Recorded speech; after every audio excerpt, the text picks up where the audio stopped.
just off a listen. Expect the Spanish Inquisition. It's head first only television.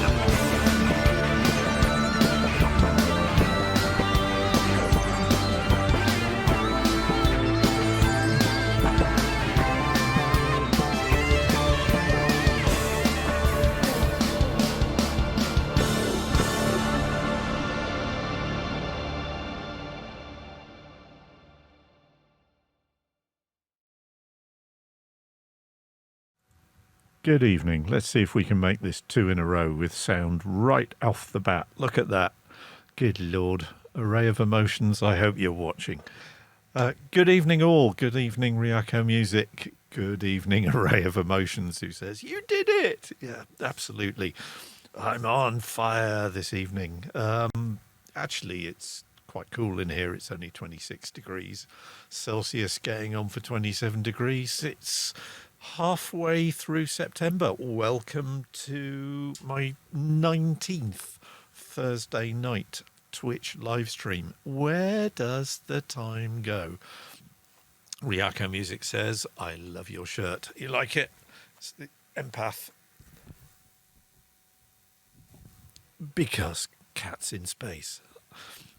Or cats on synthesizers in space, maybe. But indeed, Array of Emotion says, it's the Devon Townsend shirt. Yes, and I am really looking forwards to this. The Empath Tour Phase 2, limited edition, super edition, crazy edition live album comes out, I think either later this month or early next month, which was filmed at the Roundhouse on, I think it was the last night of the UK leg of the Empath Tour that kind of didn't happen anywhere else afterwards because of COVID-19. So I'm really looking forwards to seeing that, not least of which because a couple of my friends are actually in the band on that. So weird as that may be. Atitland66, good evening. Hello to you. How's it going? Ryako Music says, yeah, how's it going, mate? I hope you're all well. Housekeeping, get it out the way. Twitch, please follow me if you haven't done already, because I could really do with some more followers. If you're watching the archive of this that I've edited down to get rid of all the waffle and everything else that goes on, which is why the YouTube videos are about 10 to 15 minutes shorter than the Twitch archives are. Please click the like button. Please subscribe if you haven't already. Ryako Music says, I'm working on scoring so hard, I'm dying. Mate, look after yourself. Metropolis has been around for 93 years. It's not going to go away if you don't get stuff done this week. Look after yourself. This is something that I need to do myself because I've been kind of under the weather this week, and today was just complete brain fog musically wise. So I shut everything down in here, went downstairs, did some ironing, alphabetized my CDs because I'd got a fistful of more CDs and I had to change all the, you get the idea. OCD, it's the way it goes. Nerd, the way it goes. Atitlan says, apart from being driven mad by the new Microsoft Flight Simulator patch, it's all good. Oh, I have seen 4K footage of Microsoft Flight Simulator 2020 and I'm holding off buying it because when I buy it, I know damn well what's going to happen. I am going to sit down and start playing on the machine downstairs, which has got twin 4K monitors, and that will be it for 3 days. I was like that with Borderlands. I was like that with Borderlands 2. Like Array of Emotion said, I would totally install Flight Sim, but I think my computer would melt. Mine would probably just about deal with it if I keep the, image quality a bit rubbish. But so what's it like? We want to know. We want to know. First squirrel, we're less than 10 minutes in, and we've got completely diverted because that's the way it goes.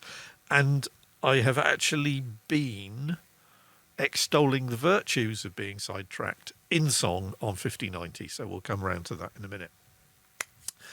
Other news. Heads up, synth nerds.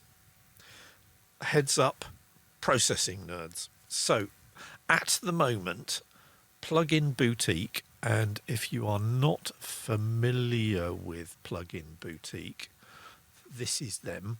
So, pluginboutique.com, strangely enough. Andy Getch. Andy, hello. Welcome. Thank you for joining us.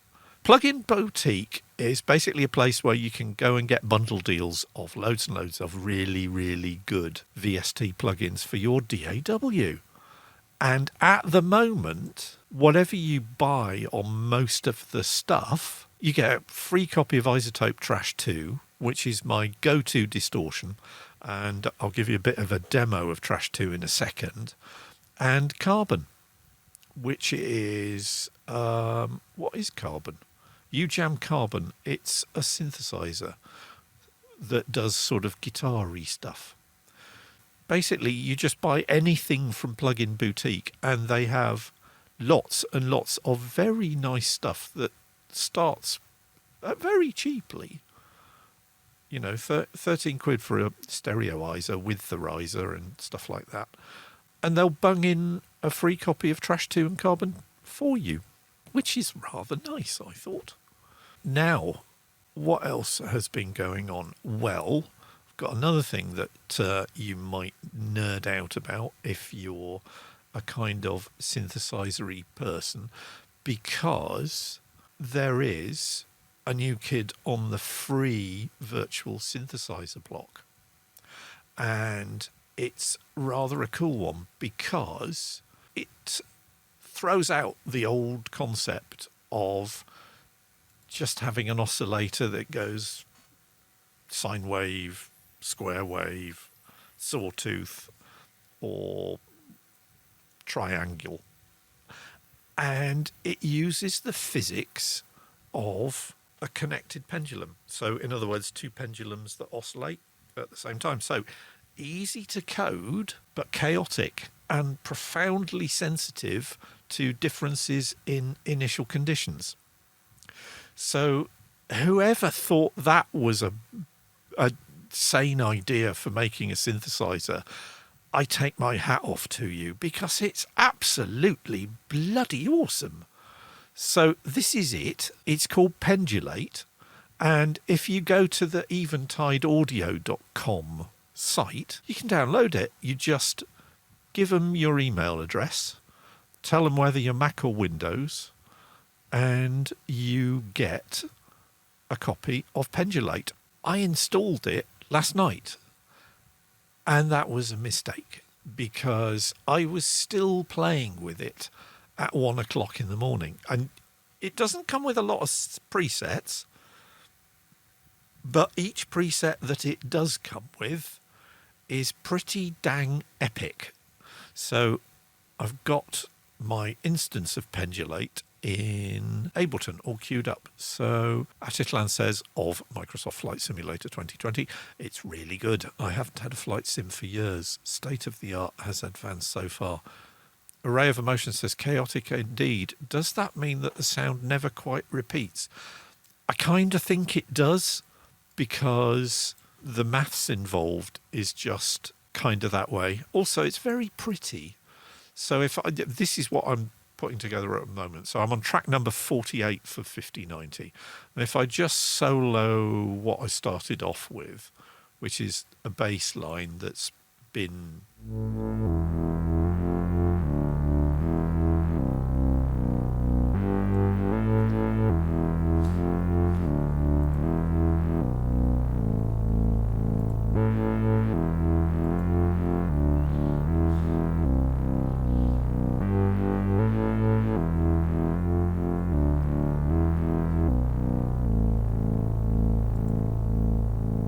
So it excels at bass patches.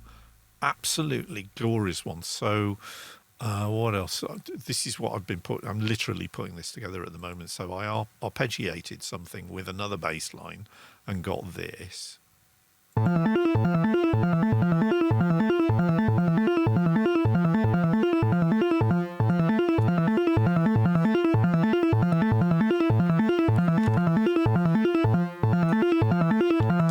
So lovely, lovely noises. So put them together, and this is what I've got so far for this.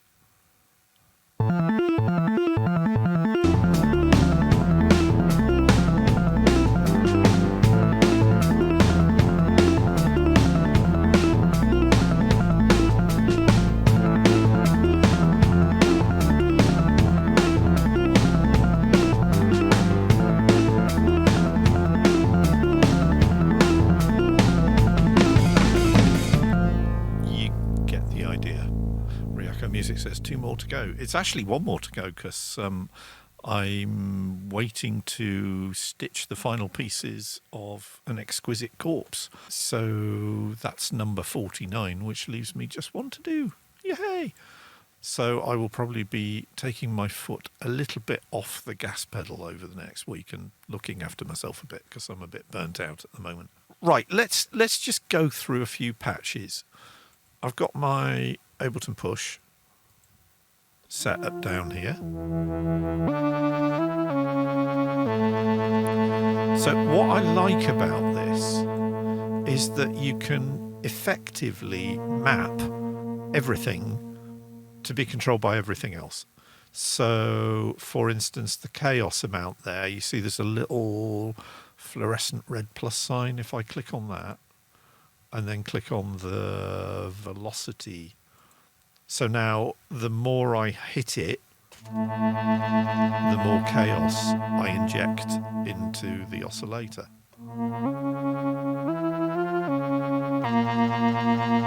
So you can see the waveform changes.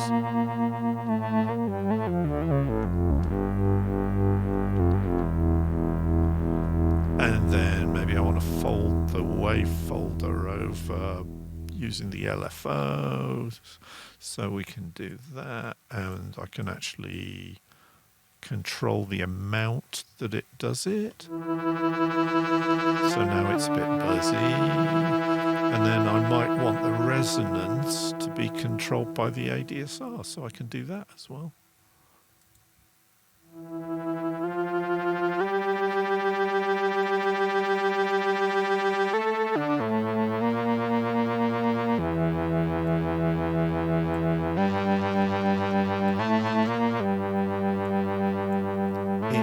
Very, very cool. Literally only been playing with it until 1 o'clock this morning and then a little bit this afternoon. But like I say, I'm a bit burned out at the moment, so I left it for a while. But let me go through some of the amazing bass patches for you. So this is just the first one. When I installed it, I just hit the push and got this.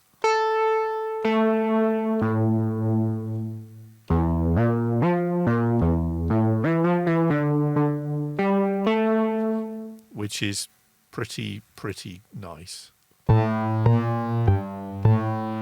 Lots of Ryako Music says, I love that. Yeah, me too. Lots of I mean, this sounds almost like a proper bass string.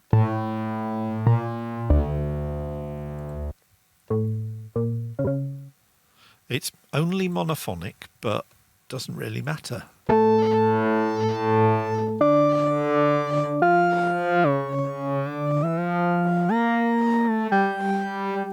It just does mad things.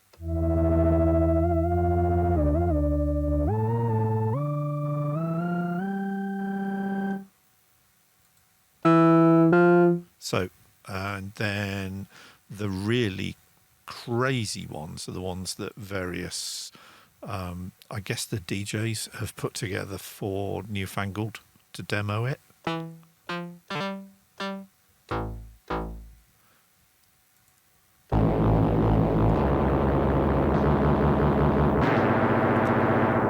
Array of Motion says, now, somebody built a synth based on Lorenz attractors.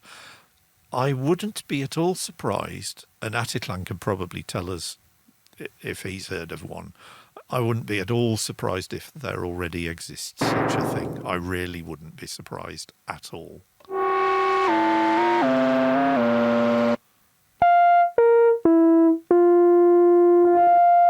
So there's sensitive to aftertouch as well.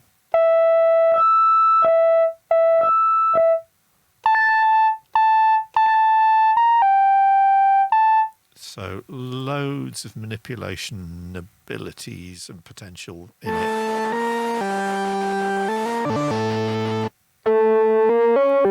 You get the idea. I was rather taken by this. So let me just go back to Bass Strike, which was what I was using on that. I'm going to save this. And what I will do is I will play you the track that I came up with last night, which was my 47th track for 5090. Attilan says, lots of movement in the basic waveform. Oh, yes. Wavefolding is generally a nice effect, even on the standard oscillators of basic analog synths. And this pushes it way, way, way, way, way beyond the sort of stuff you'll get on a basic analog synth.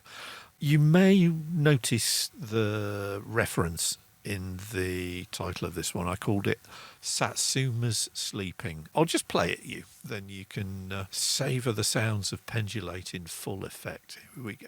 Are you awake?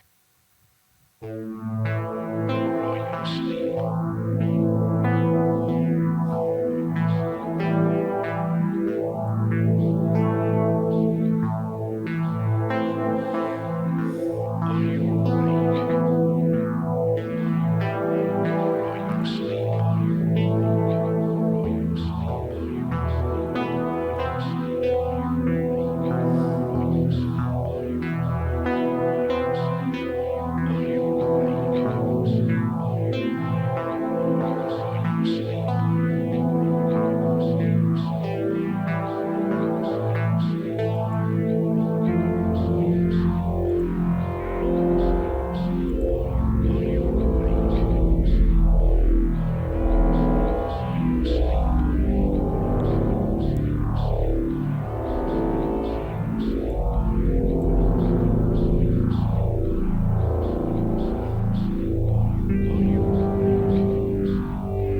So I really, really like that.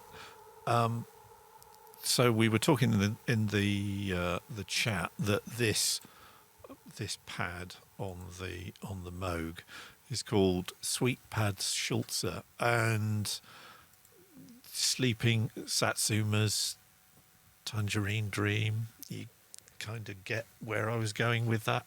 Yeah, I know it's painful. Those bass lines, what I did was I dropped the Oril River reverb, which is another one of these free VST reverbs that is kicking around the web. Again, absolutely luscious and some really interesting controls on it. I'm very taken with that. So reverb and then a phaser, and this is Native Instruments that basically came with the complete audio interface that I got, which is you know a fairly nice, not particularly fancy phaser. But if you drop those onto a bass synth, if I just solo the bass synth submix, I mean it's just instant Tangerine Dream. I actually went, oh my God, that's how they do it last night at about 1 a.m, hence the lack of judgment in the song title. So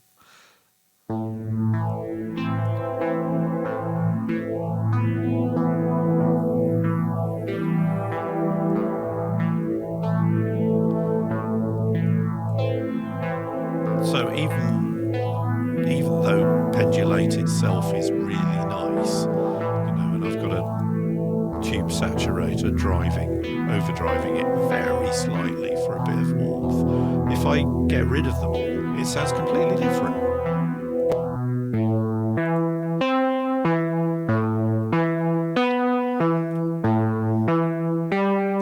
So having a nice bunch of effects to play with, kids, can make a tremendous difference to your sound. So just drop the tube saturator on it.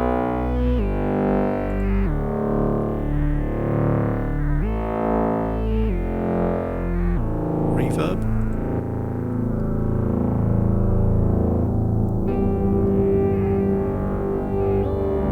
And then for the Tangerine Dream effect, you just drop a phaser on it.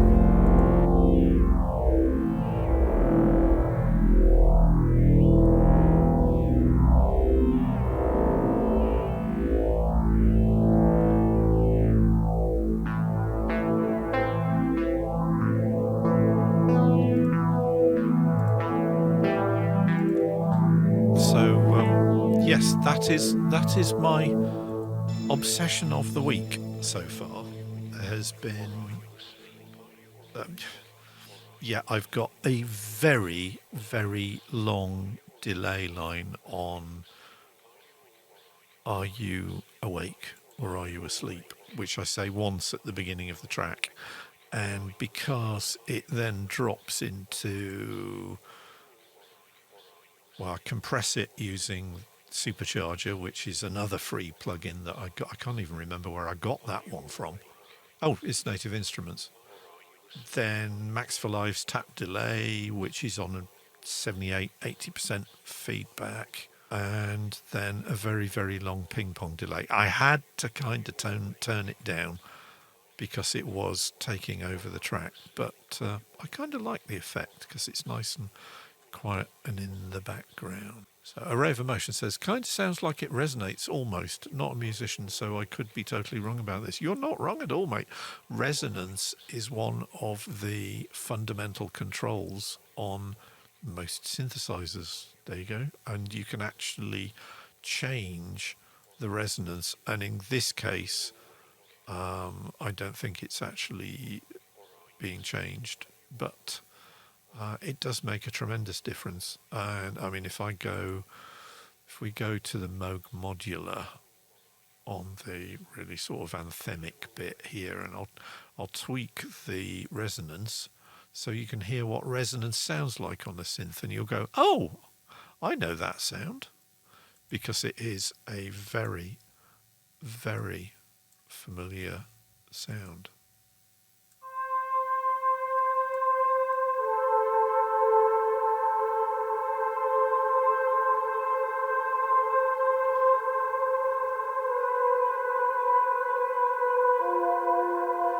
if I can find the damn... Oh, there it is.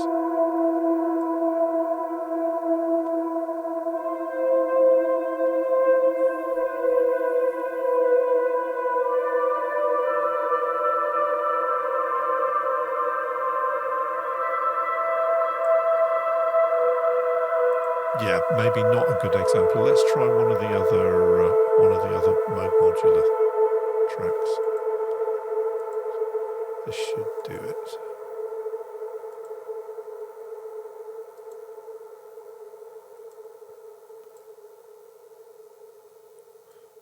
Is that playing anything? No, because it's soloed.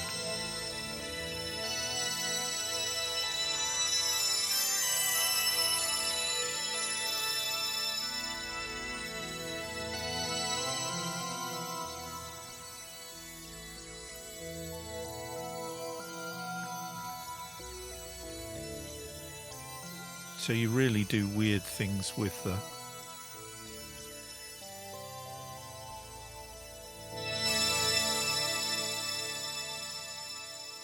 filters.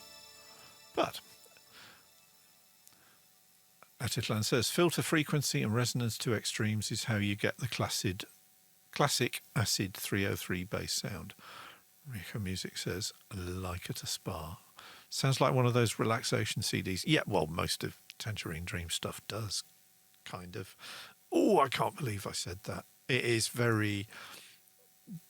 There are often drums, although there will be kind of regular... So you'll notice there's a drum track. It just did not sound right with a drum track on this.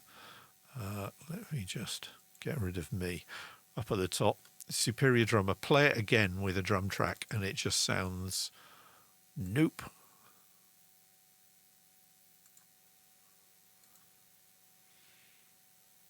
Are you awake?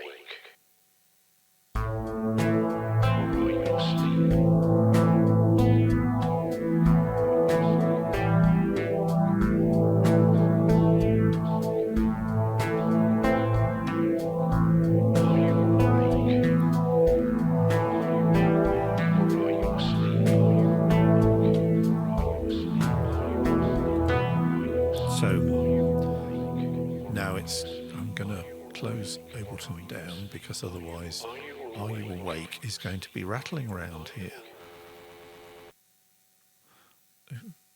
Audio interface really didn't like that, did it? So yeah. So that's kind of where I've been up to this week.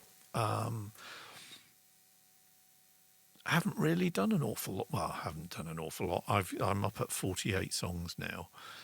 Riaka Music says it probably loses that magical quality when you stick in those drums. It's great. Oh, thank you. Yeah, I don't know. I've been under the weather. I think the kidneys are playing up a bit at the moment, which is not that great. But let me take you back instead to Sunday evening and the 5090 show. And if you remember, we were talking about various poetic or song structures. Riaka Music says it's the stone acting up. I think it's actually the cyst, but it's been bloody uncomfortable for the last 5 or 6 days, and it's really impacting on my ability to sleep at the moment. I think basically I am just spending too much time sitting in this chair, frankly. So I am going to try and get myself more exercise and get up and about and do more walking about, because if my fitness app on my phone that talks to my fitness tracker could sneer at me, it would be sneering at me at the moment, because it keeps on giving me a message. You seem to be really struggling trying to make your step count. And at the moment, I've been really struggling to make a 10th of my step count, which is ludicrous, frankly. Riaka Music says, do walks help? Yeah, physical exercise is what I need to do. And I don't do enough of it. And I let the diet slide over August because I'd hit 60, and it's time I got rid of the weight that I put back on. It wasn't a lot, but it was enough for me to feel it, and I think basically the kidneys have felt it as well. So I'm also making sure to drink lots of fluids as well, because I really don't want to go down the rabbit hole of kidney infections that I had last year, because that was not pleasant.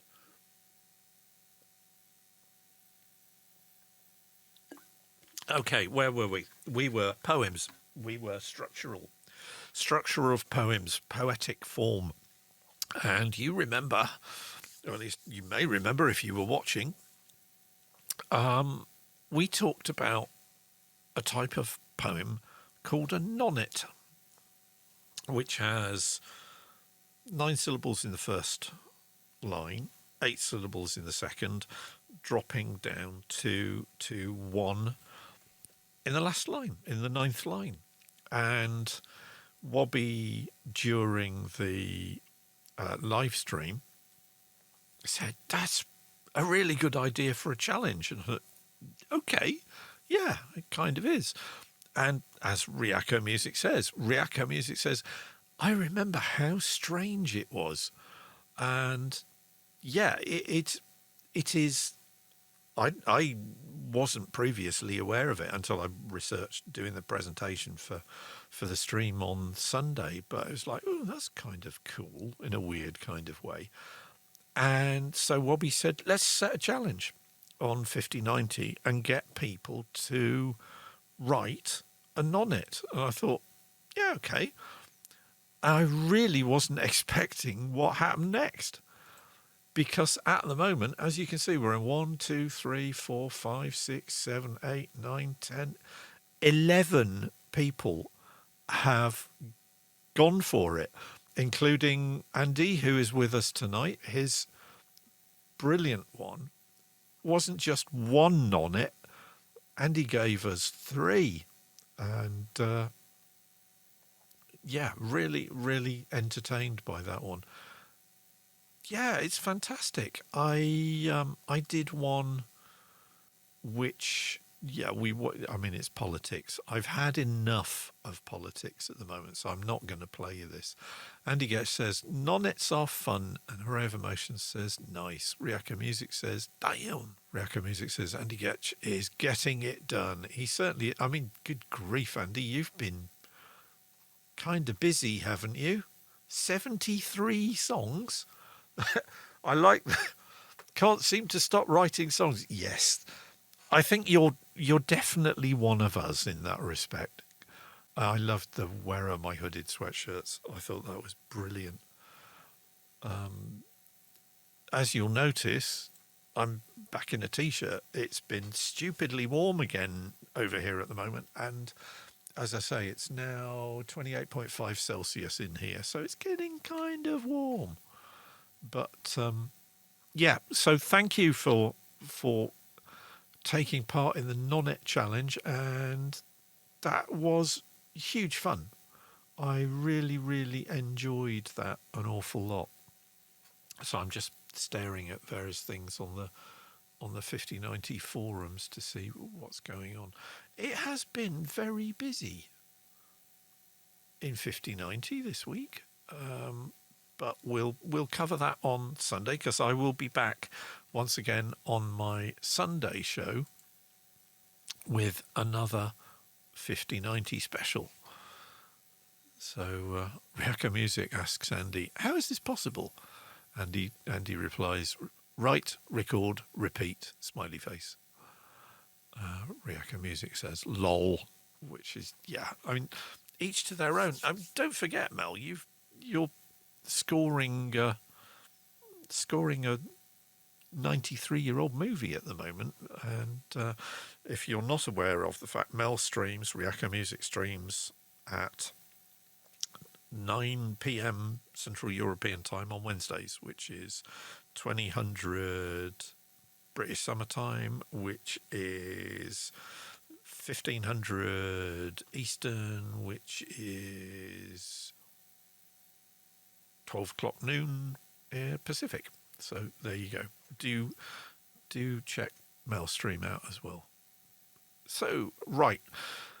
What was I going to do tonight? Well, before we go back to the music side of making music, I wanted to talk about another kind of obsession of mine, because, that's kind of what I do. So big thanks, huge shout out to Deb and Tony, who live round the corner. And Tony's father sadly recently passed away, and they've been clearing Tony's parents' house. And Deb sent me a message earlier this week which said, can you please come round and look through all this vinyl to see if there's anything useful. So me, vinyl records. Oh. I went round to Deb and Tony's yesterday afternoon and was in the back garden with a whole bunch of shopping bags full of LPs. Ryako Music says, nice, treasure. And yeah, absolutely it is treasure.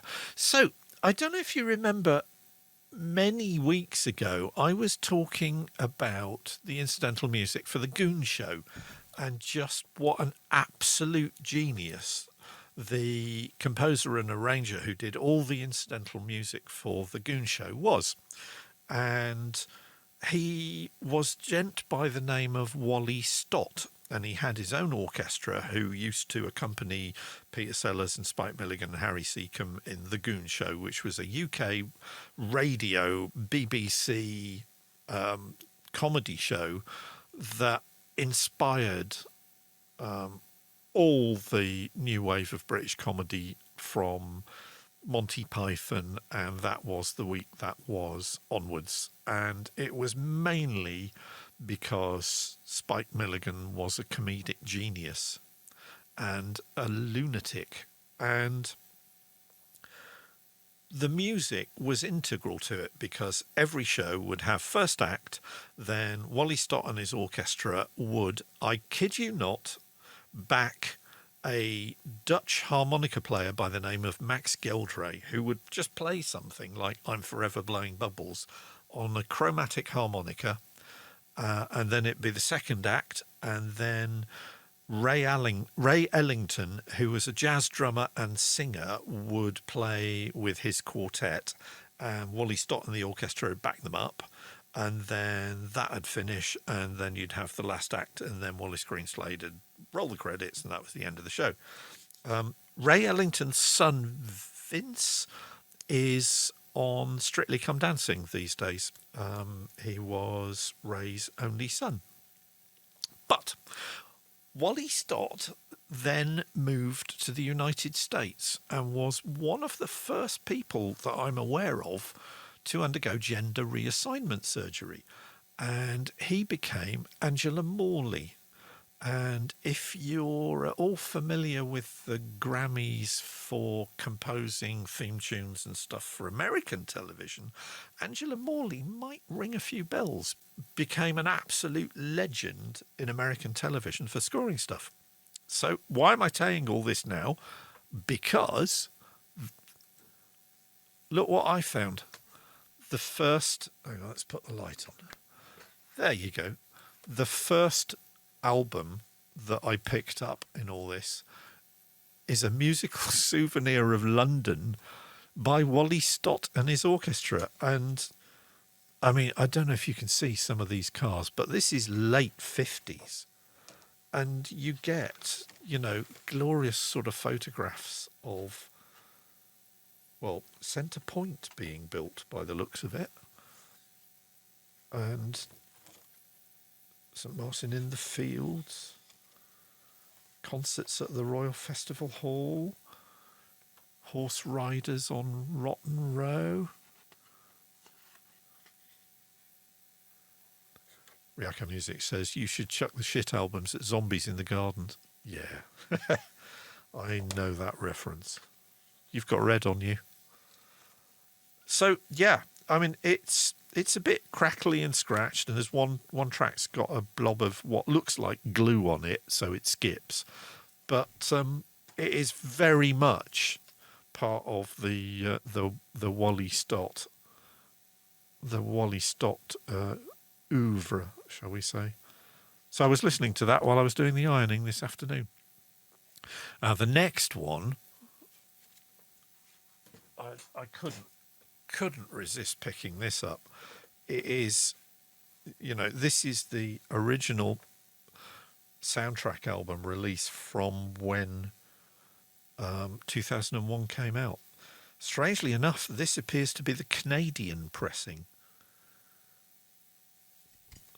But, yeah, all the concept art should look very... I'm sure, Mel, you've seen that picture at all. I think that picture is on the making of 2001 paperback book, and it's also in the Taschen book as well. So, Array of Emotion says, looks real cool. Ryako Music says, God damn. Atitlan 66 says, that's really great album packaging. Worth it just for the photography, let alone the music.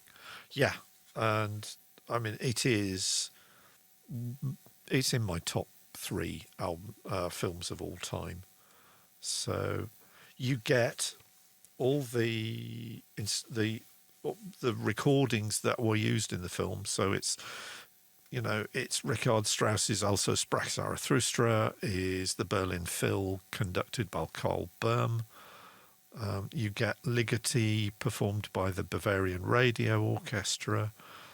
You get Requiem, Lux Eterna, and Atmospheres as well. What's really nice is you get the Adagio from the Gain Ballet Suite, the Khachaturian. I love that. That is the very mournful music that accompanies Bowman's chat with his parents that spawned the phrase, see you next Wednesday. Ryako Music says, how could anyone give this away? Well, they're dead, Mel, basically. They're not interested in it anymore, but sadly. Now, I was rather hoping that Jano Arias would be joining us tonight, because I was chatting with Ia on his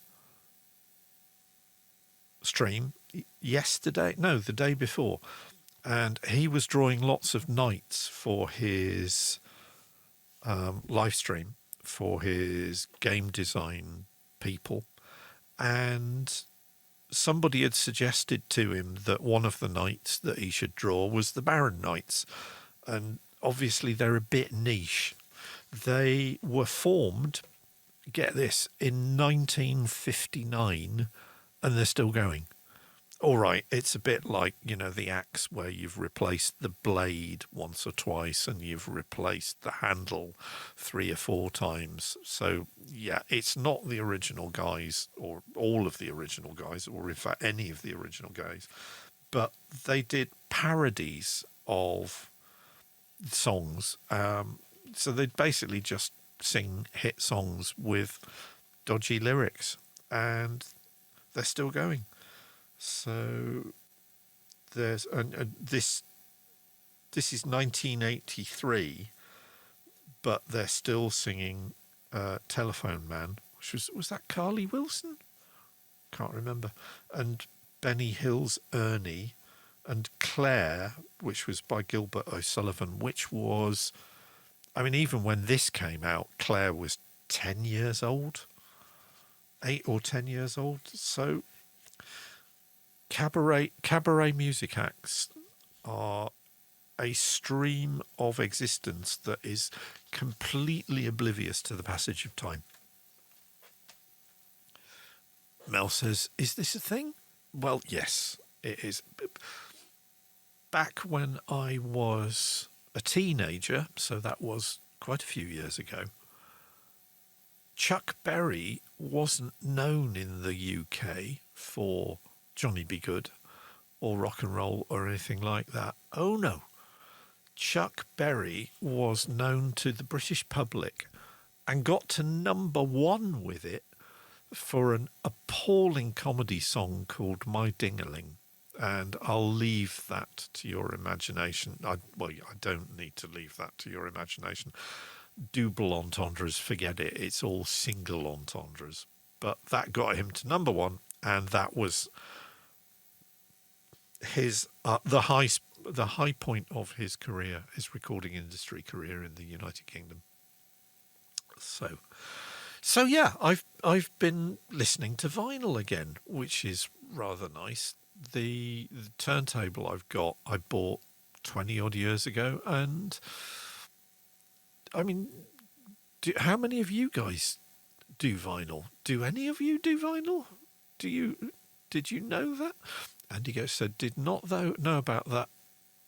Did not know that about Chuck Berry in the UK. Yeah, I am going to advise against looking for My Ding-a-Ling on YouTube, because it really is embarrassing. You know, the guy was the guy who pretty much invented guitar-based rock and roll, and for him to sort of end up performing that sort of stuff. Atitlan says, never underestimate the appeal of dreadful novelty songs. I remember that one.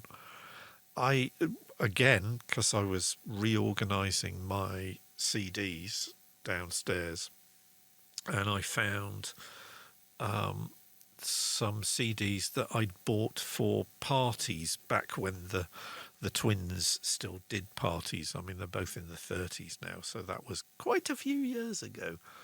So I'd got stuff like Chegger's Choice. Keith Chegwin was a UK, or is a UK disc jockey, and he used to do a lot of children's shows on radio at the weekends in the mornings, and he would just play crap.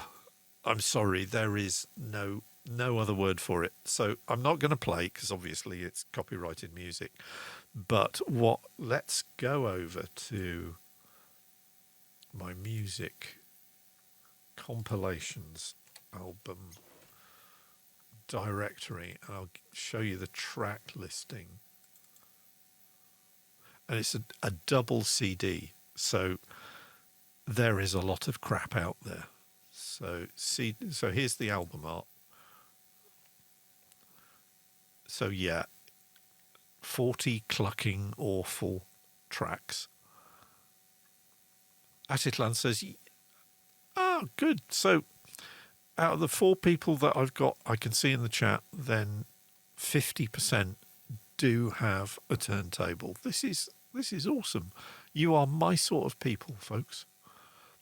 So yeah, this is 40 clucking awful tracks, Chegger's Choice, the worst album on the planet. Why is it the worst album on the planet? Well, it opens with Joe Dolce's Shut Up or Your Face.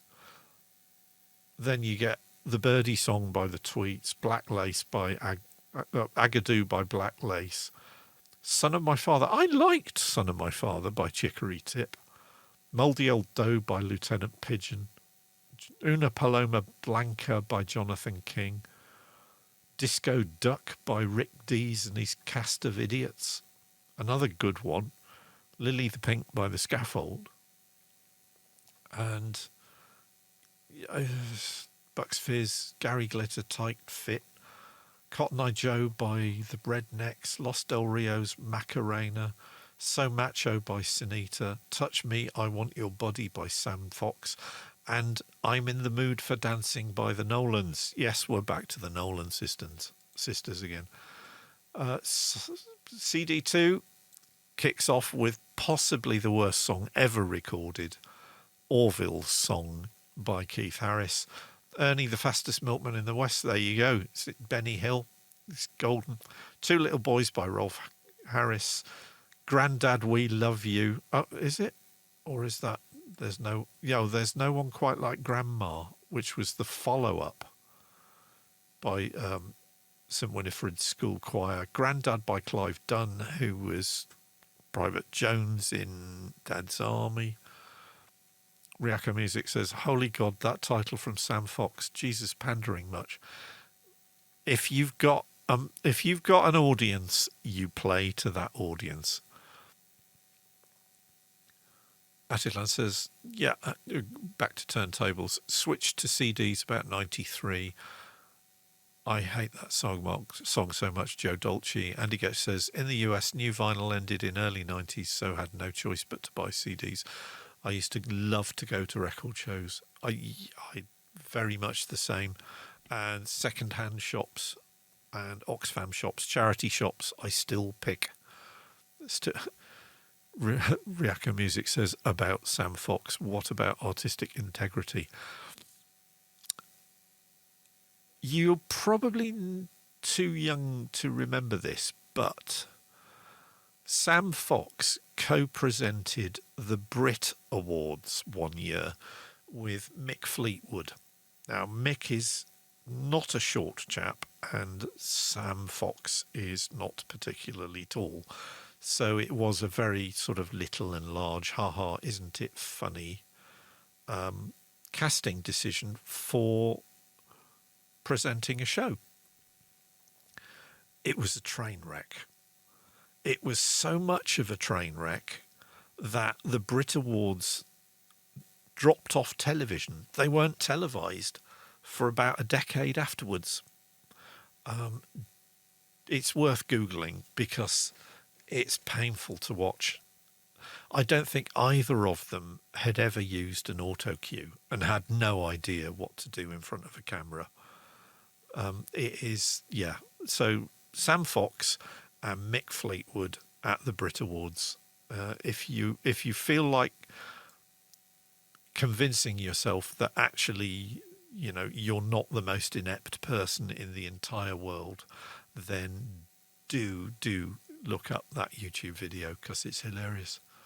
So what else have we got here? Because there's even worse excrescencies in here.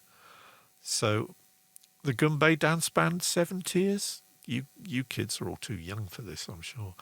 Tiptoe Through the Tulips, Tiny Tim. Some guys from just down the road from me, the Wurzels with Combine Harvester. I've got a brand new car. Do you remember I've Got a Brand New Bicycle, was it, by Melanie? So the Wurzels changed it to I've Got a Brand New Combine Harvester. Mr. Blobby, Kenny Everett's Snot Rap, Gay Gordon and the Mince Pies, the Essential Wally Party Medley, St. Cecilia, Leap Up and Down, brackets, Wave Your Knickers in the Air, close brackets, which was, that was a hit in the 60s. The Piglets, Johnny Reggae, the less said about that, the better. The Crankies were going to Spain. Margarita Prakatan, who sadly passed away last month. Star Turn on 45 Pints, Pump Up the Bitter. The Dubliners, so you've got to have Drunken Irishman in there somewhere. Anita Dobson, who is Mrs. Brian May, with Anyone Can Fall in Love, which is Angie from the Queen Vic, as was in EastEnders, singing Anyone Can Fall in Love to the tune of the EastEnders theme tune. It's that bad. Patrick McNee and Honor Blackman from the Avengers singing Kinky Boots, which is brilliant. And Esther and Abby offer him Cinderella Rockefeller. It's, yeah, you really, really, really don't want. Riako Music says, so these are songs for a children's party. They are, because, I mean, the Birdie song, when you're sort of early teens, you've got to the point where you can still almost like it as a small child, but you're really doing it.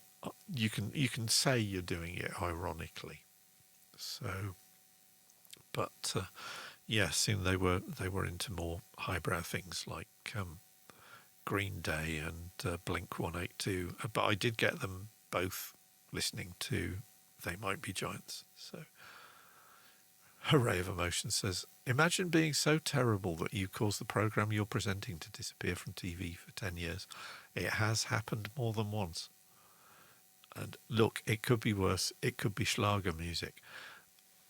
You don't get that so much over here. And I guess this is probably correlated, although not necessarily implying causation, with the fact that very few people over here actually wear lederhosen.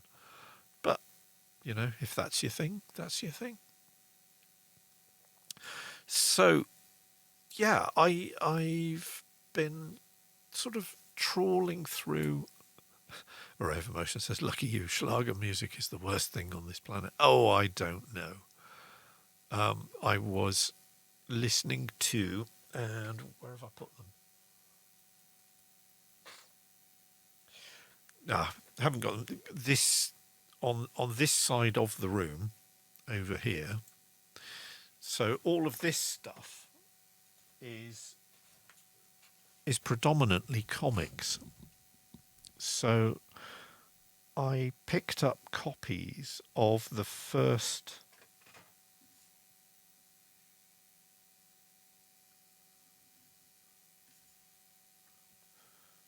no, God knows where I've put them. I picked up copies of the first 6 or 8 copies of Dodgem Logic, which was Alan Moore's foray into his own publishing house, and really interesting set, very, very eclectic set of stories and artwork and mind-bending typography. And the first edition came with a compilation CD of 50 years of music from Northampton. And I made it to about track 5. So not casting aspersions on some of the artists there are very, very talented and, you know, quite successful people. But let's return back to Ableton.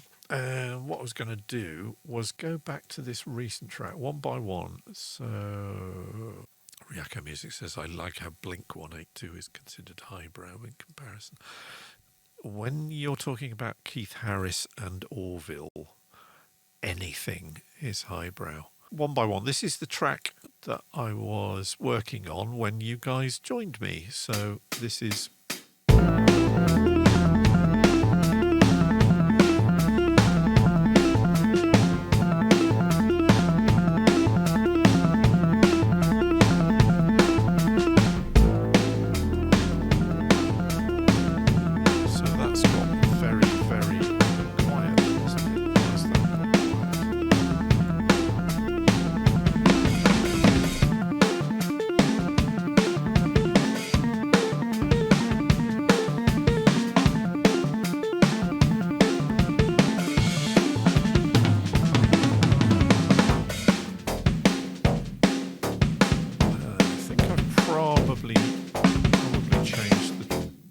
changed the patch and not noticed I'd done it.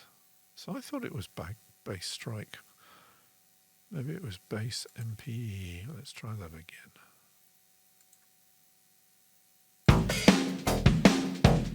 it wasn't that one, was it?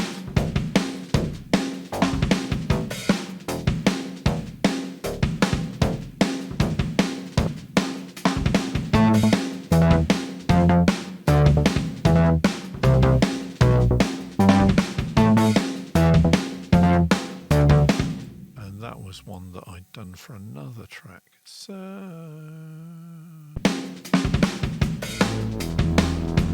that's the one.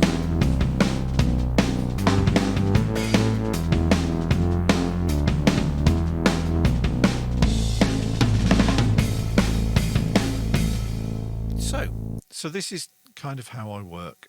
I tend to, even if I'm doing instrumentals, I tend to structure them, and once, as always, if you're using Ableton, the locator flags are just so useful because it lets you drag and drop and cut and paste really easily between sections.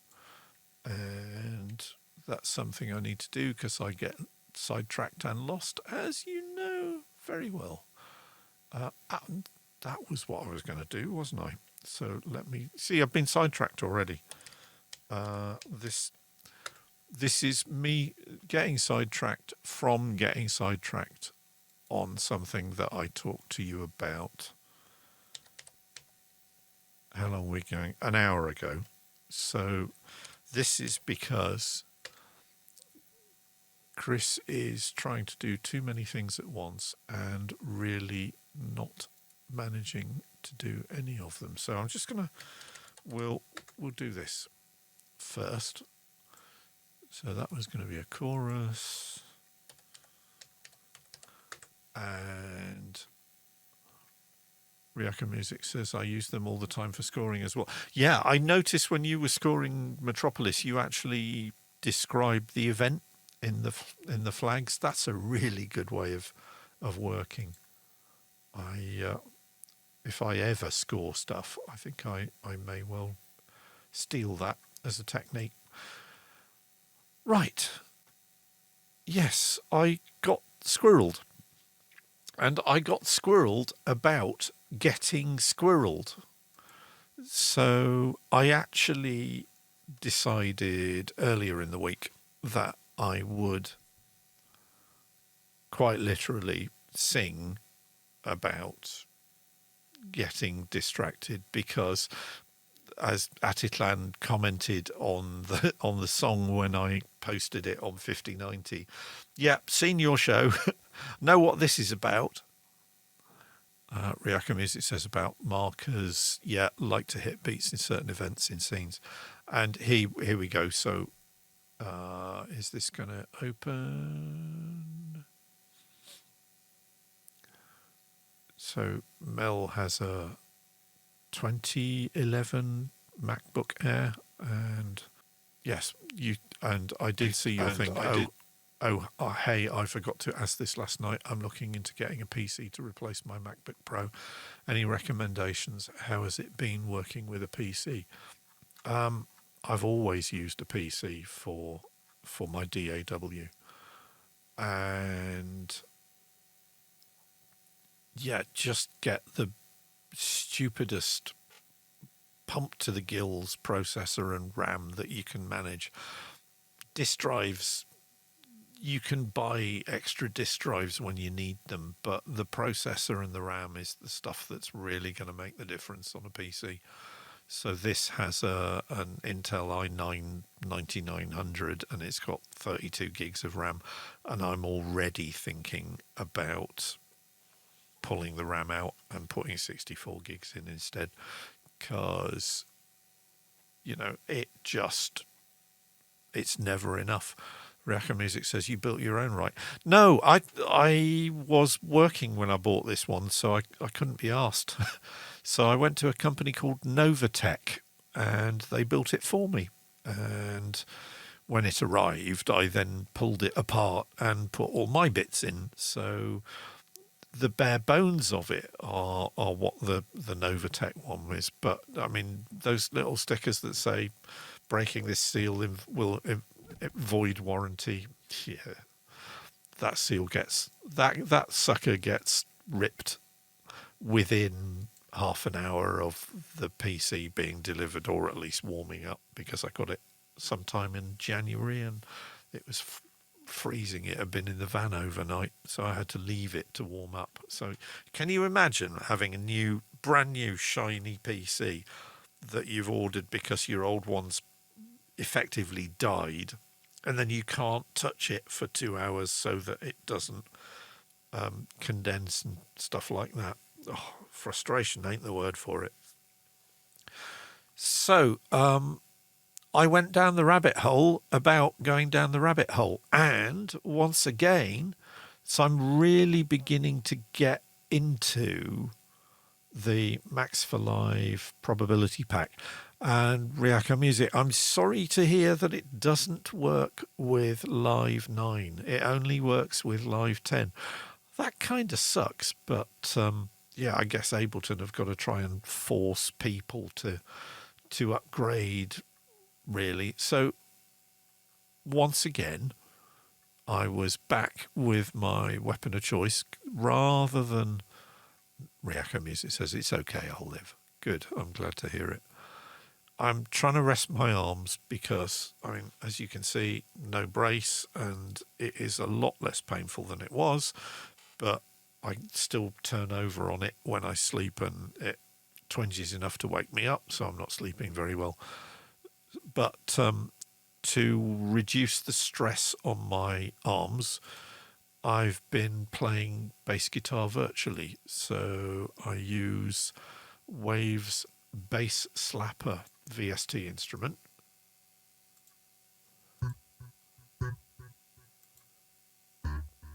So it's got quite a delay on it at the moment.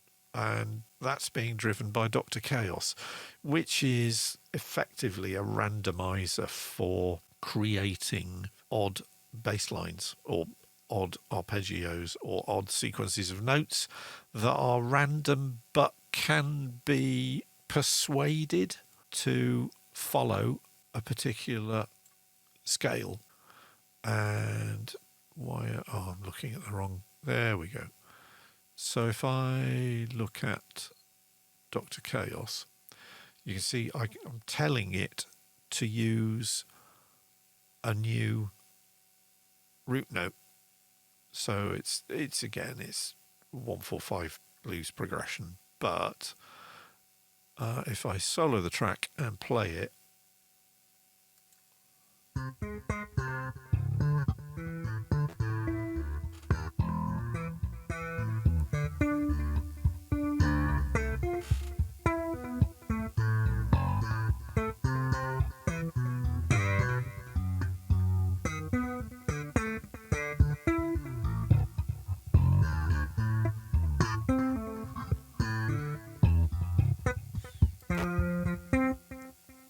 so it's kind of weird, but it makes a certain amount of melodic sense.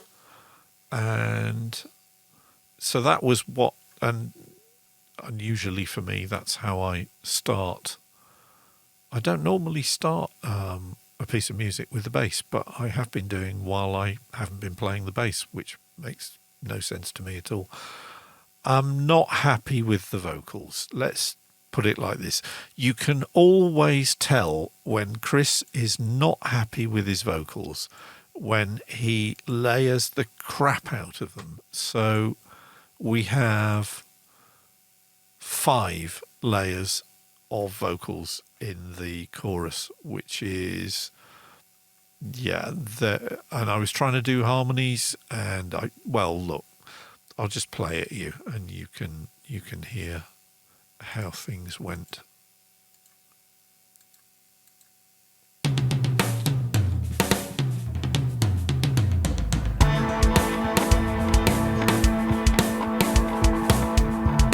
What a surprise. I get diverted. Things will arise. And detours inserted. My plan has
Array of Emotions says, that's not so bad. That's very, very kind of you to say so, but I'm listening back to this now and absolutely cringing. It's a mess. I can hear in my voice, I was obviously really, really, really tired. But there are a couple of things that I want to talk to you about. Atitlan says, what's that flow motion thing? Where did I put it? Was it this one? Yeah, that one.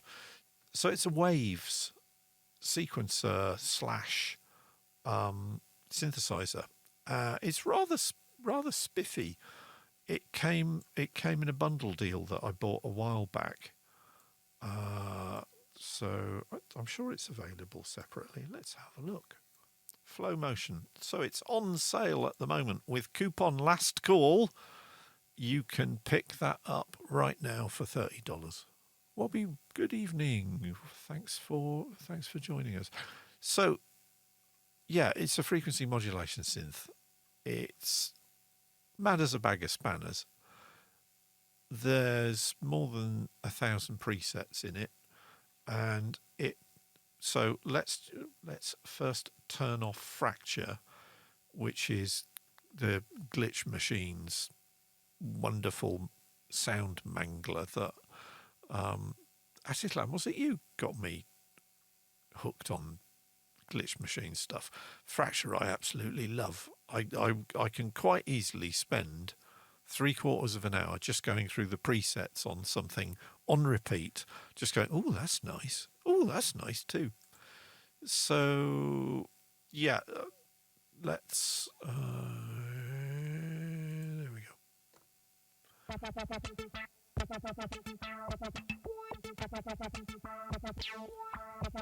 So they call it a snapshot sequencer. So what it effectively means is this row at the bottom over here, it steps through at a sequence or state. So it's eighth notes at the moment.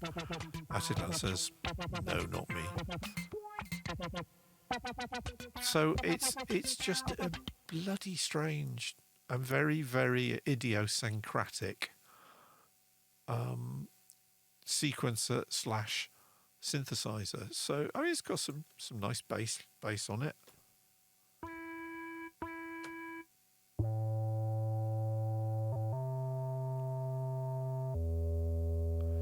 This is going to be very slow. I'll tell you what, why don't I drop this into an instance on a fresh set, because it'll stop being laggy. So we'll do File, New Live Set. Nope. Reactor Music says it's pretty. It is. I've noticed a marked tendency in synth designers to go, oh no, we've had enough of slidey plug and play things or modular stuff. So if we go to VST3, and to that end, in fact, I'll show you another even sillier looking synth. So we'll drop Wave Razor LE on that track and we'll come back to that. And then we'll go to Waves and we'll do Flow Motion. There it is. So here we are. This is the default.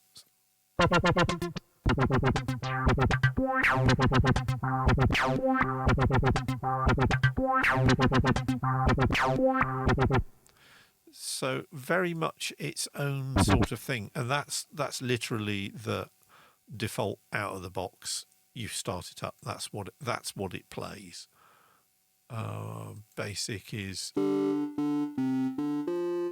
as the name suggests, just a 2 oscillator synth, but you have 4 oscillators, so you can add bits. You can link one control to another control, so they do with things in connection with each other. So you can, no, that's not what I want to do.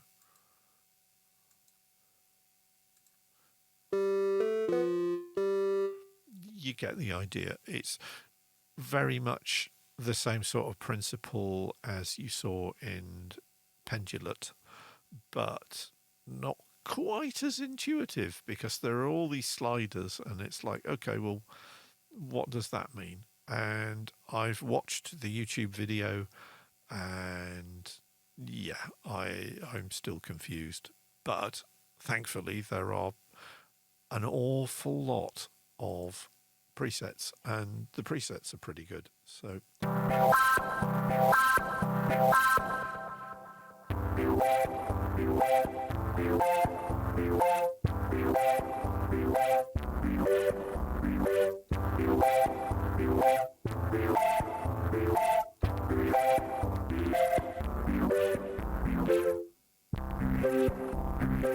you get the idea.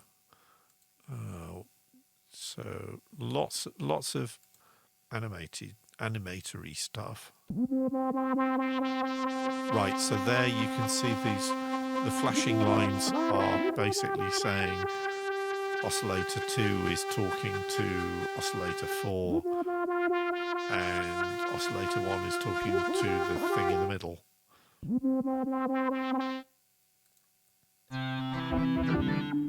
But that is usable. And again, we're back to this thing of synth design now is all about making stuff evolve. You know, forget the Juno and the JX3P behind me. When you hit a note, you want it to be doing something completely different 5 seconds after you've pressed it.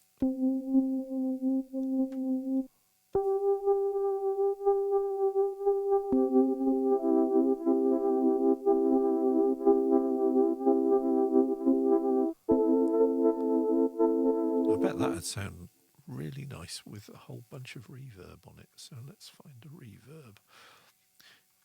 As you saw with the Sleeping Satsuma's track, I'm all about the reverb. And at Christmas, I picked up Realm for free because I was a registered Native Instruments customer. And they said, have a Christmas present. And it turned out to be this, which is another really, really insane reverb that does all sorts of strange stuff. So,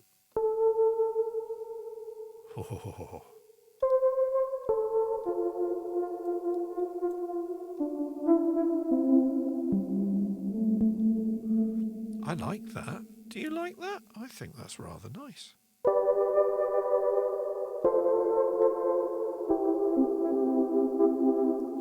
I don't know if you can hear it on the stream, but I think I'm getting crackling breakup, so I think it's probably, what have I got? What's my buffering set at the moment? 256 samples.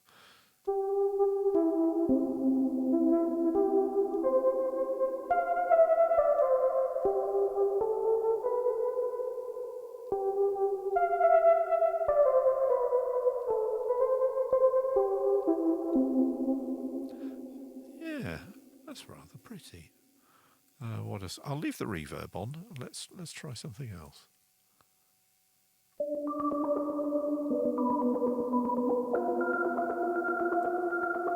And again, hear what the difference is if I drop Rome out of the circuit. But it's still quite pretty.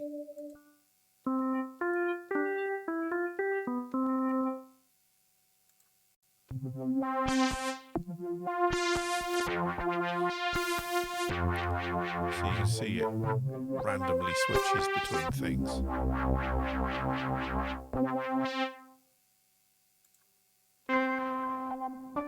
Oh, that's going to sound good with reverb.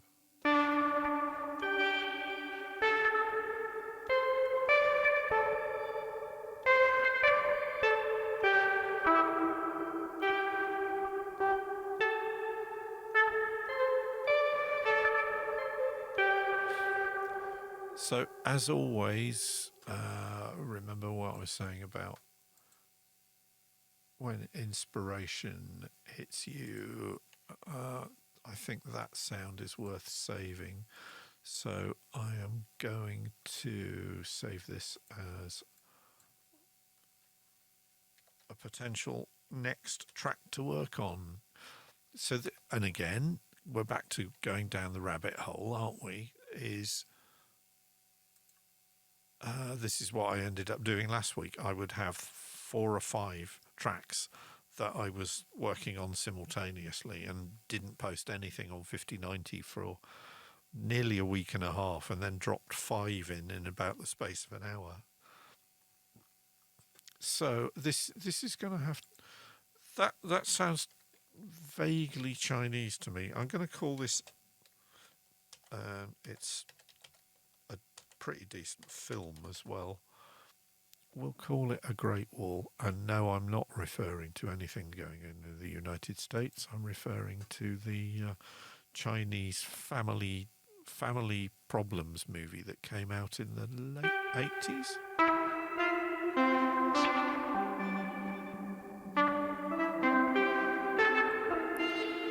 Atitlan says, that's a nice sound. Synth looks interesting. Ignoring the visuals, you could probably get the synclavier to do very similar kind of things. I would think so.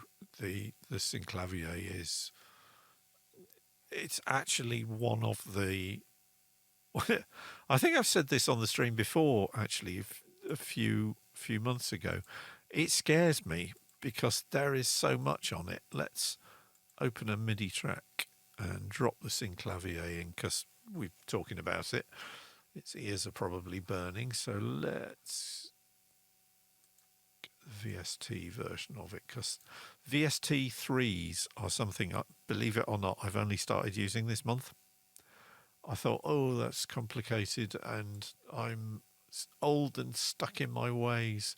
I'm not gonna bother. And then I read up about the difference in resource usage and thought, oh, so now I use VST3s. I had to go through the hard drive and find where I'd put all the VST3s and then tell Ableton to use all my VST3s because I hadn't even bothered telling Ableton I'd got VST3s. Right, so synclavier looks really simple, doesn't it? And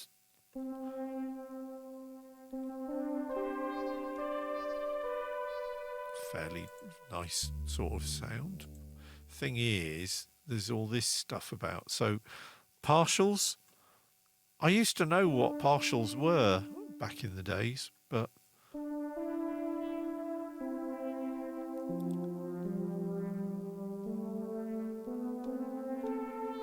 yeah, that's rather nice. Why is it? So this is aggressive bass with 1G. Why? What is it with music designers that can't spell? Because there's an aggressive EQ. No, an aggressive, mildly aggressive is one of the compressor settings. And yes, I actually changed it. Oh no, they use 2 Gs but 1 S. And there they've used 1 G and 2 S's. So, yeah, I'm in sidetracked again.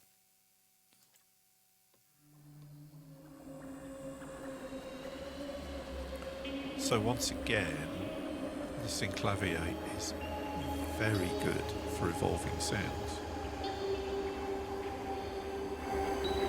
Let's turn me up a bit because I got a bit quiet after that last track was too shouty, so.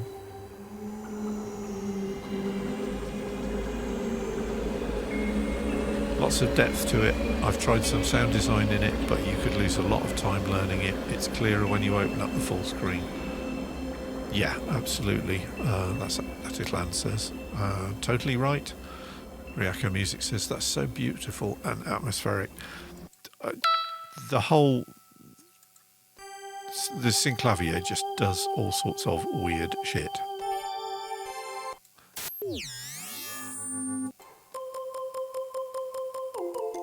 I've used this a lot.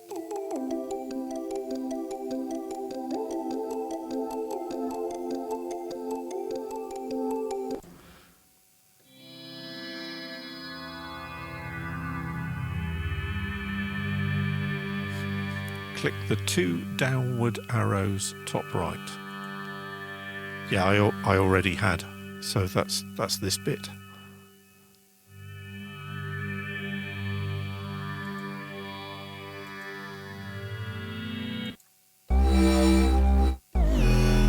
So I need to avail myself of the PDF, I think. But going back to flow, so it does a lot. There's an arpeggiator which I've used, and me being me, I write stuff in odd time signatures. And what I really like about flow is that if I'm writing something in 7/8, all I do is I just drag this, and I've got a 7-step arpeggiator. How about that? Not that you'd particularly tell from that particular patch.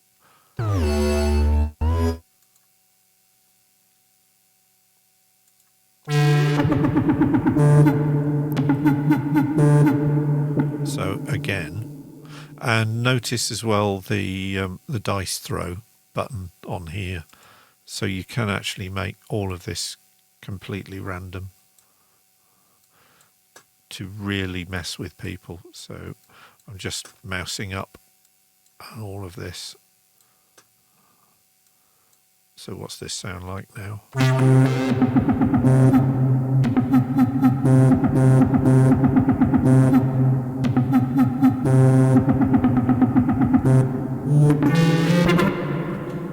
But yeah, so lots in flow.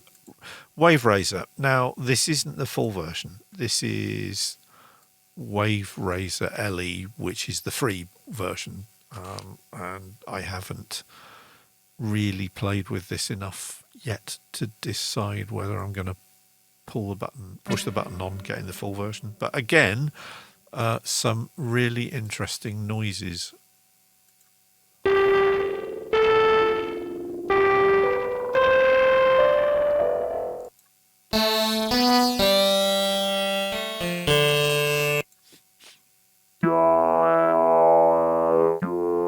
I like the fact this is called Babel on 5.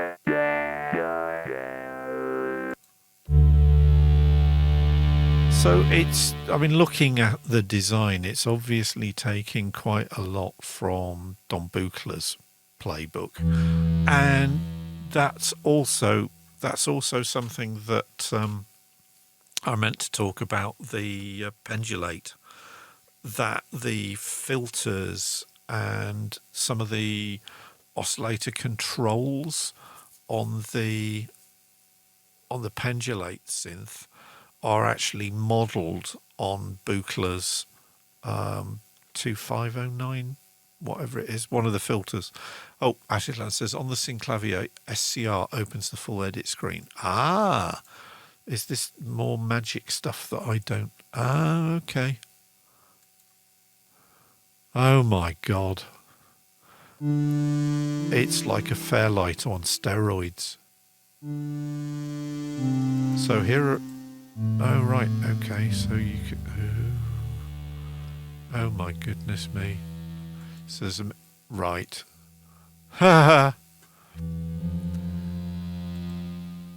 All right, I understand envelope and LFOs. Key... Oh, okay. So the further up the keyboard that you get... You've got velocity curves as well. Wow. Sorry, let's show you the main screen. There you can see what I'm being intimidated by. See, this is one thing I'm really looking forward to getting, the new desk. We'll talk about the new desk in a minute. So there's an engine, which is... So that looks vaguely familiar compared to the Fairlight. The mixer, I get where the mixer is coming from. Envelope and LFOs, presumably, yeah, I could. Harmonic envelope.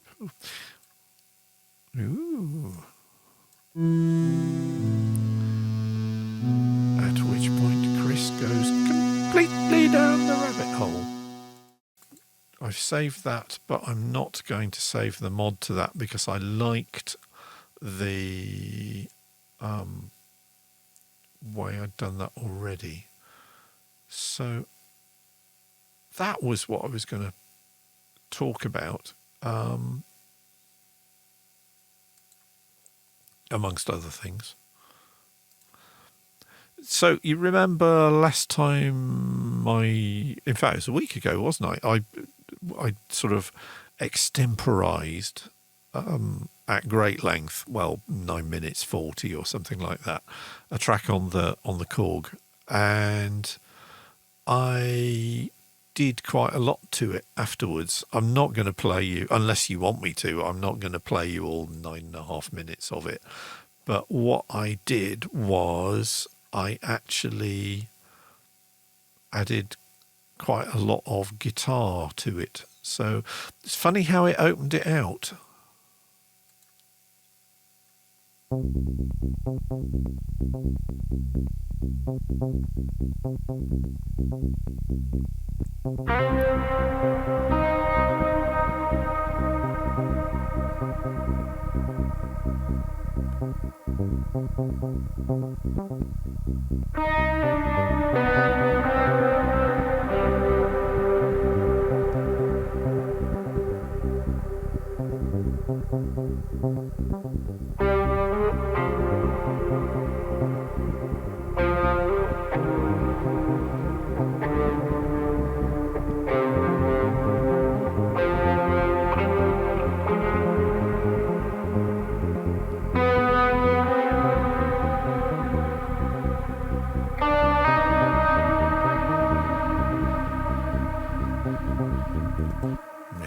Ryako says, I was like, this is a great comedy.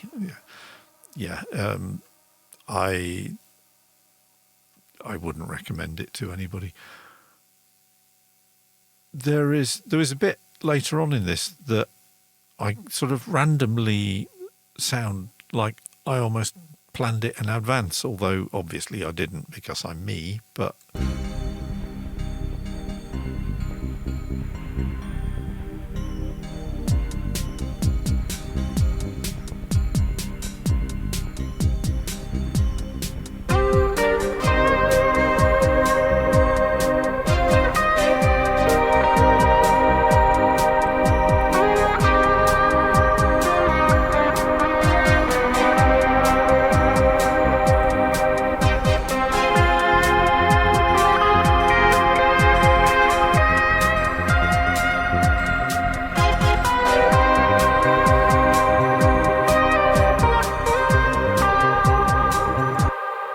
So you notice there's absolutely no guitar processing on there at all, and the reason is it's this.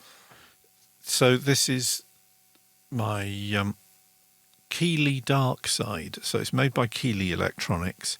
It's on that side it's a flanger and a univibe.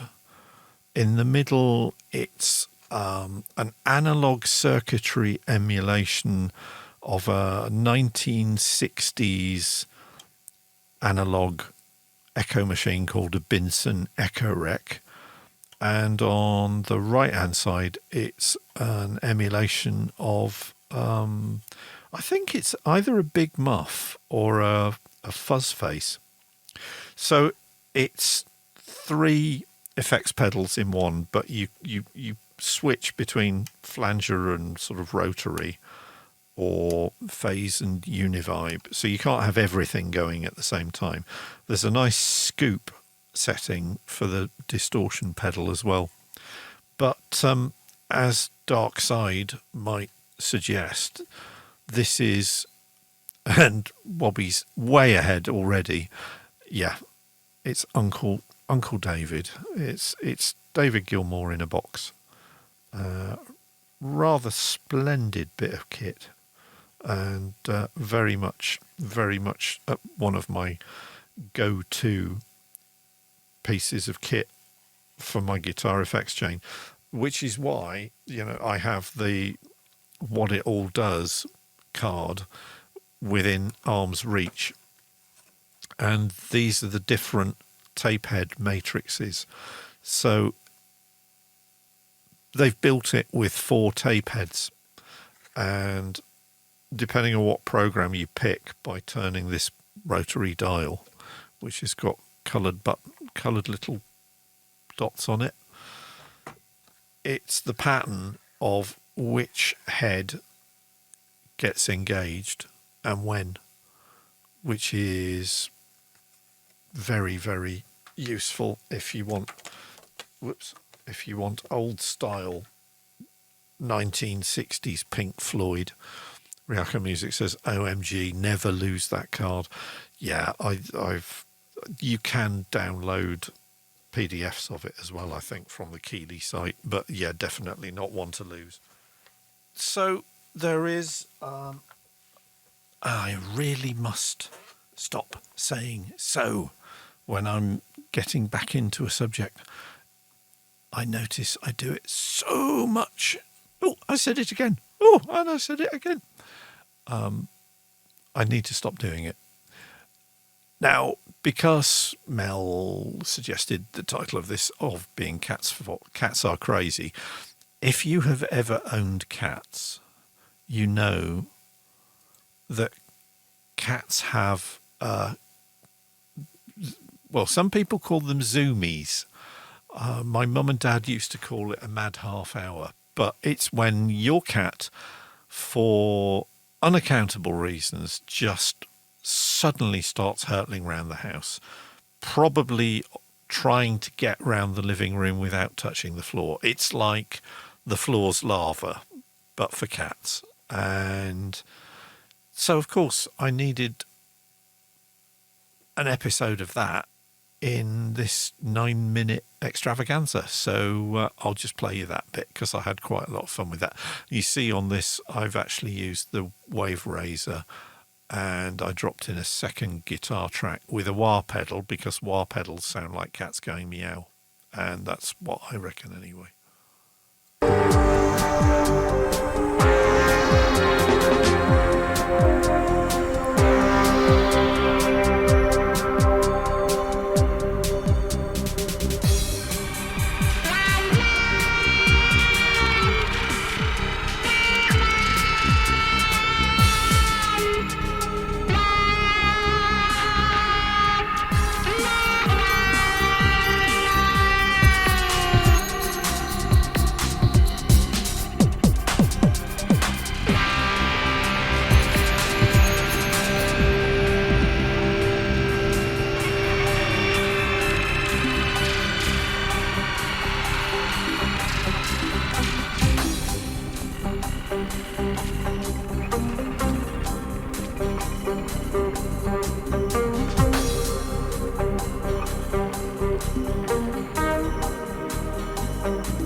And then we drop into the Santana mild jam at the end.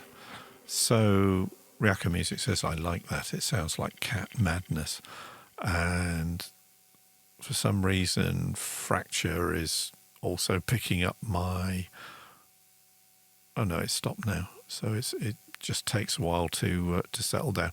Once again, Glitch Machines, Fracture is making what is already a very, very silly noise still sillier on Wave Razor. So I had fun with that. It's a nice track. Ah, yes, it was. Shout out to De French Doge who recommended that. And like I say, it's hours and hours and hours and hours of fun just going through the presets on that. And there are a lot of presets. So, yeah, moving on. I have been trying to tidy up in here. You can tell, can't you? What have I been doing in here? Well, a lot of the cardboard boxes and stuff that you can't see, but if I go to my second webcam and shatter the illusion of organization. So if you can see down there are just boxes everywhere. And there are also various bits and pieces that were in the loft. So if you're not presently aware, one of the problems that I have in my current work setup, and it's not a problem that many people have, I am sure, is that, and again, if I use my roaming, I actually have a roaming cam now. So if I switch to my second webcam, hello, you can see that I am actually quite close to the top of the bed. So, and this is also why I don't often pick up the chat, is because you can see my chat window is kind of obscured by various bits of the bed. Also notice that angle of my name tag, and then if I switch back to the normal camera, so it's at 45 degrees, but it doesn't look it on there, does it? I really have, or got to the point a couple of months ago where I said, look, enough's enough. I've put up with doing this, and it's been a good setup, and it's worked for me very well over the years. And I've been making music in this room since I moved into this house 25 plus years ago. But even back 25 years ago, I told myself one day that I'd buy myself a proper studio desk. And actually, you know, once I got the Korg 32 track recorder, which has a fairly decent faders on it, to be honest, they're actually almost as good as they are on the Mackie. And the Mackie's a live mixer, it's not a studio mixer, which is, I bought it because cheap and obsolete model. Got it for a really good deal, but it's kind of taken over the work surface in here. So it got to the point where I said, look, I need to do this properly and buy a proper studio desk and get rid of this, because the twins don't visit. I mean, they've got their own lives to lead anymore. They wouldn't, or Rob certainly wouldn't want to be sleeping. This was his place back in the day. So I thought, right, I may as well get rid of the desk or the bed, send it to a good home and get a proper studio desk. So I ordered it on my birthday, or just shortly after my birthday. Touch wood, it should be arriving shortly after the conclusion of 5090. So I may be off air on the Twitch live streams for a while I put the new desk together and completely pull everything that you see behind me out of this room, because everything out of this room has to be done so I can disassemble this, because it's, you know, it's a hefty piece of ironwork. There's a lot of it, and I've got, well, it's not iron, it's aluminium, I guess. Riaka Music says, exciting. It will be, and I will be calling in favours from friends locally to help with the moving and stuff around. But, so this is one of the things I wanted to talk about. One of the things was I've been getting stuff ready for the new desk arriving. One of the things that I'm doing, I've got KRK monitors, near field monitors, but I had an old, really nice set of 100 watt 8 ohm Technics loudspeakers in the loft. So this week I was clearing out space in the loft and throwing old cardboard boxes away and putting a bunch of new cardboard boxes in the loft. And I got the Technics speakers out. So those will be an alternative set of speakers to play back my mixes through. Because one of the things that I was mentioned several times on Bobby Ozinski's course that I took part in last week, that he ran for free on Facebook. So Bobby, thank you very much for doing that. I learned one hell of a lot from those 5 days. One of the things that he talked about was do not rely on one set of speakers for your mixes. And I don't.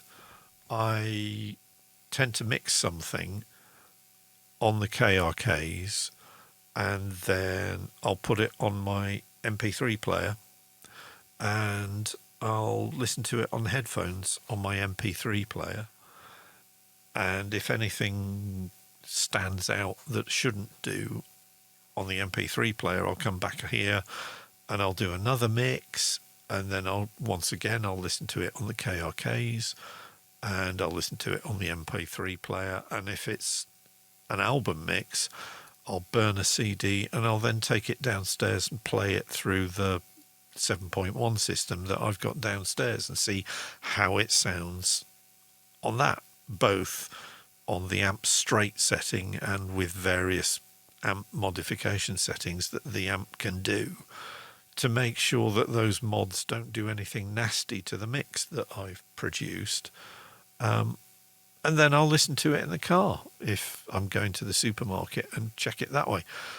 But having another much bigger set of speakers outboard of the KRKs will mean that I've got yet another perspective on my mixes that I haven't got at the moment. And the other thing is, if you've got a flat surface, sound bounces off it, and the difference between the direct path from the speakers and the bounced off path creates comb filtering, and that's something that you don't want to be hearing in your ears when you're trying to do mixes. Also, I mean, the setup of the speakers in terms of getting a decent mix where they are now is laughable. So I doubt my mixes are at all great, purely because of the positioning of the speakers, which is just ridiculous. So I'm getting excited now because we're over halfway through September, and D-Day for Desk Day is basically what I did there. D-Day is approaching, so we shall see what happens. But I have been taking delivery of various bits. Not exciting bits, it has to be said.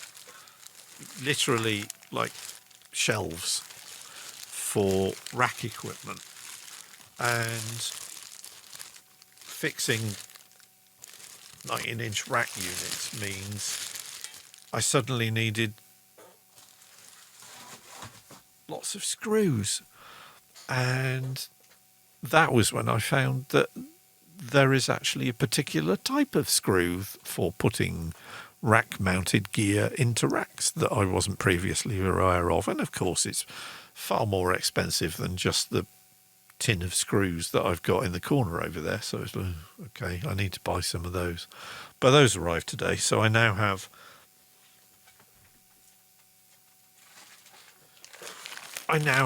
a big, very big plastic bag full of 19-inch rack mount cage screws. So this should be more than enough.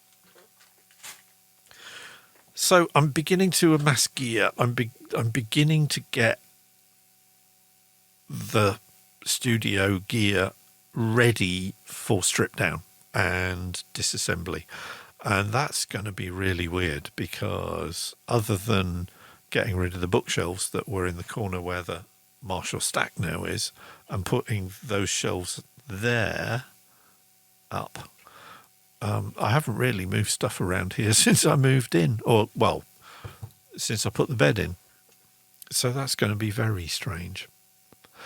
But I have a contingency plan if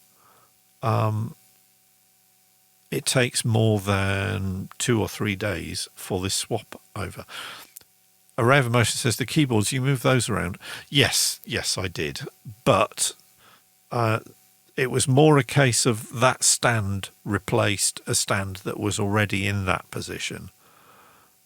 So in terms of the physical location of the keyboards, the Korg's basically been where it's always been. You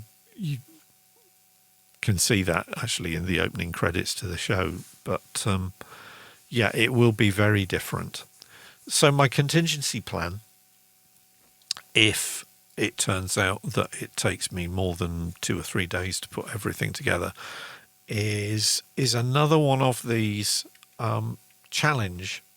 internet challenge websites that I've done a couple of times, and it's not going to be music related. It's going to be something else that if you know me at all, you'll know that I used to do an awful lot. I don't do it so much these days, and that's drawing.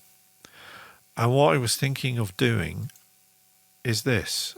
It's called Inktober. It's organised by a very nice chap called Jake Parker. And he started Inktober in 2009. The idea is that you do one drawing a day for the 31 days in October. And I didn't do it last year because I was in the depths of, lots of kidney troubles and basically being shunted around oncology units because they thought I was actually a lot more ill than I turned out to be. And I thought I was a lot more ill than I turned out to be. But last year I did Inktober. Not last year, the year before I did Inktober. And I think there should be there you go. So these are all the drawings that I did for October. So I started off. So Judge Dredd, Hellboy, Alan Partridge, the Grim Reaper from Bill and Ted's Bogus Journey, Michael Hordern, Salvador Dali. And then I started getting silly, and we ended up with, because this was in the throes of GDPR, so it's Gorton Clartu, Richard Feynman, Kurt Vonnegut, Paul Dirac, who was brought up in Bristol, who was a physicist, absolute genius, predicted the existence of the positron, which is the anti-electron. Jean-Giraud Mobius is one of my heroes in graphics design. Arzak is one of his most legendary creations. And then just did a spaceship, did a bit of colouring in GIMP. Then had to go up to see my aunt, so drew there and then back again as just a very, very quick sketch of what it was like through torrential rain on the M6. And then, I don't know, I went through a phase of having to fill out dozens of captures to do stuff. So I drew this I'm Not a Robot, and then it became robots. So B9 was Robbie's distant cousin. He's the robot from Lost in Space. Robert the Robot from Fireball XL5, which was the Jerry Anderson UK Kids TV puppet show television series. Bender from Futurama. Dalek Thay from Doctor Who. My niece said, "Oh, you have to draw BB-8." So I had to draw BB-8. Baymax from Big Hero 6. I love Big Hero 6. If you haven't seen the movie, then do check it out. Raka Music says, do you start with pencil and ink, then scan them in? I normally do rough pencils, then ink them with a rotring pen, then erase the pencils, because I haven't actually got the proper designer's pencil that would make it a lot easier, because they wouldn't show up when I scanned the drawing in. But yeah, then I scan them in on GIMP, tidy them up, and then chuck them on Flickr. So, movie version, Marvin the Paranoid Android. Claptrap from Borderlands franchise video games.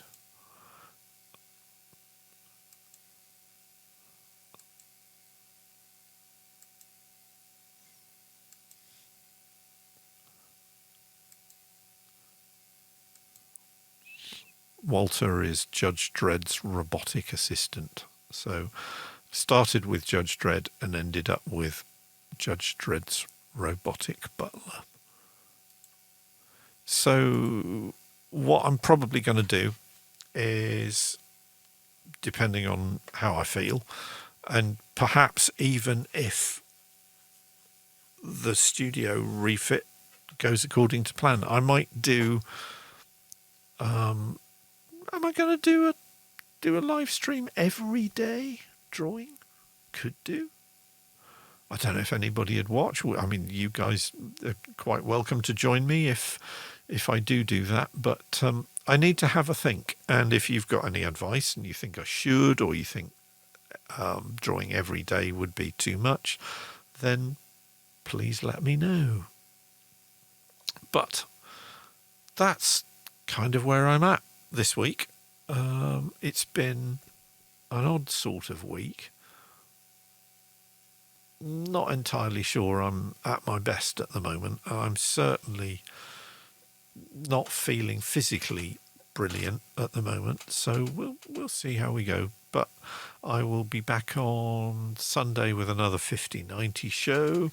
I've got a couple of ideas about what I'm going to do on Sunday, but I haven't decided which one yet, and I will have to actually, of course, hand draw the little titles, and in exactly the same way, pencil guides, hand draw the letters in rotring pen, scan them into GIMP, and then do the color gradient on all the graphics. So all the graphics in here are all hand drawn by me, and then scanned in and colored and everything else, which is ridiculous, but you know, that's me. I'm a nerd.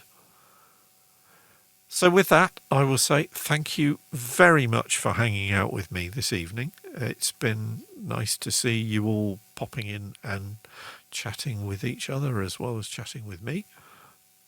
I will see you on Sunday for the 50/90 show, which is I think that will make, if I'm right, my dozenth 50/90 show. Yes, it will. And I will be back next Thursday with show number 20. So until then, wherever you are, wear a damn mask, stay safe, stay well, and stay sane.